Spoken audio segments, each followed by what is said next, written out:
Muzan Kibutsuji est le tout premier démon de l'univers de Demon Slayer, le plus ancien, le plus puissant, et surtout, le plus terrifié. Derrière sa puissance surnaturelle et son apparence parfaite, se cache une vérité bien plus dérangeante. Muzan n'est pas un démon par essence. Il est né humain, rongé par la maladie, condamné par son corps, et c'est en fuyant la mort qu'il a tout perdu. C'est cette peur, viscérale, incontrôlable, qui l'a poussé à se transformer. Non pas pour vivre, mais pour ne plus jamais mourir, pour fuir sa faiblesse, pour nier sa condition.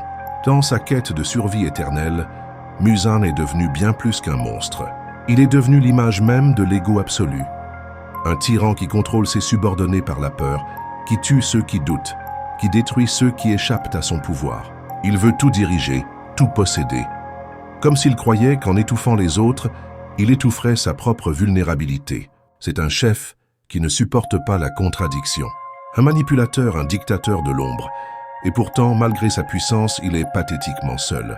Son pouvoir est immense, mais il ne connaît ni l'amitié ni la loyauté, car tout ce qu'il inspire, c'est la terreur. Muzan incarne aussi une obsession que notre société moderne connaît bien, celle de la perfection. Il refuse le vieillissement, la faiblesse, la perte. Il rejette tout ce qui le ramène à la condition humaine. C'est pourquoi il cherche inlassablement un démon parfait, une forme ultime. Mais cette quête ne le comble jamais.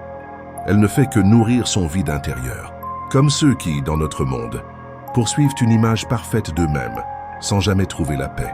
Car la perfection est un mensonge, un poison lent. Quand vient le moment de sa chute, Muzan ne se repent pas. Il tente encore de survivre.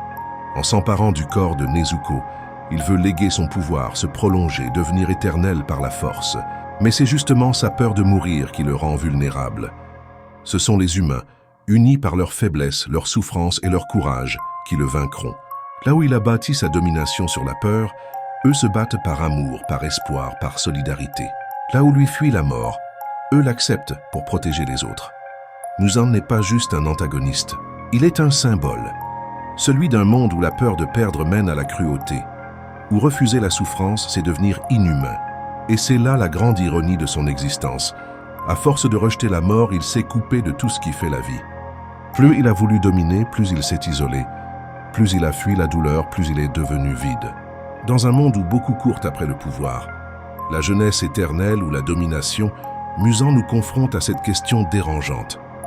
Et si le vrai démon, ce n'était pas un monstre aux yeux rouges, mais l'humain qui refuse d'être faible quitte à tout détruire autour de lui?